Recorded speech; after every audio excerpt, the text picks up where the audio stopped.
Hello, this is Elise coming to you from Boston, from an old hotel. You might be able to hear the banging behind me. That's the elevator.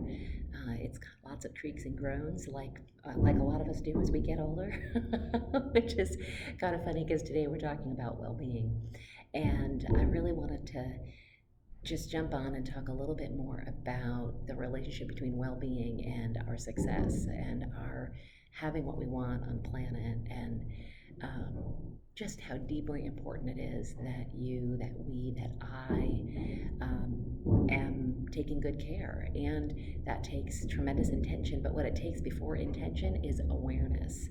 And one of the things I've recently been thinking about is the way that we have to keep up leveling our well-being. We have to keep shifting and becoming even. We have to keep checking what worked yesterday might have to shift and change as we grow, as we evolve.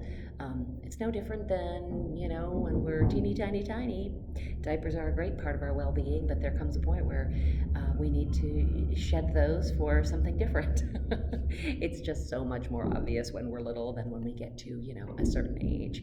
Anyway, I'm in Boston because that's where one of my kiddos is. Isabel is here at school, and I had the incredible pleasure of doing business all last week with an amazing client in Pennsylvania, doing some on-site intense work.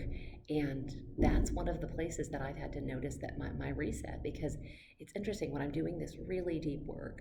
Regularly, my mom, people, even the client will say, "Gosh, doesn't this make you tired? Doesn't this drain you?" And in the moment, no, I am so there, and it feels so good, and it's my life's work. It feels amazing to be doing and filling my days that way.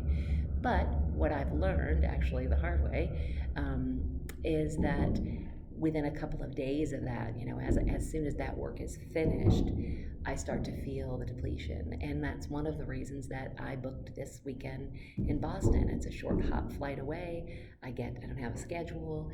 I get to get filled up. One of the things that's really important for my well-being is being with people I love, and with Izzy all the way across the country, because Boston's kind of far from Seattle.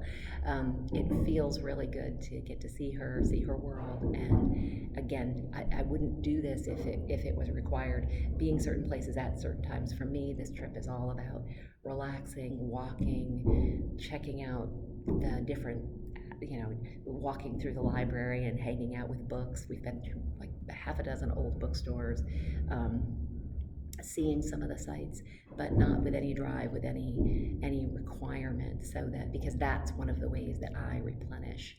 And so, again, awareness is key. Really getting present to what fills you up. And for me, it's freedom, being able to do whatever I want, whatever I want. And it's being with people I love.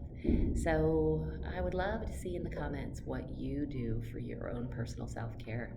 What are your known go-to things to do to help you feel better, or to help you replenish?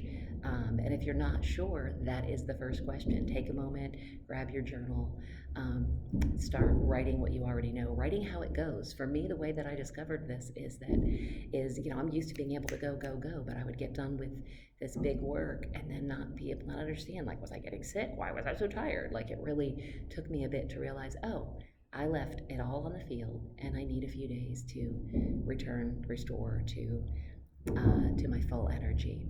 So I really want to hear what you have to say about this. And if you tune in on Thursday, I'll be giving you some additional tools to gain that awareness and put some well-being practices in place. Take care.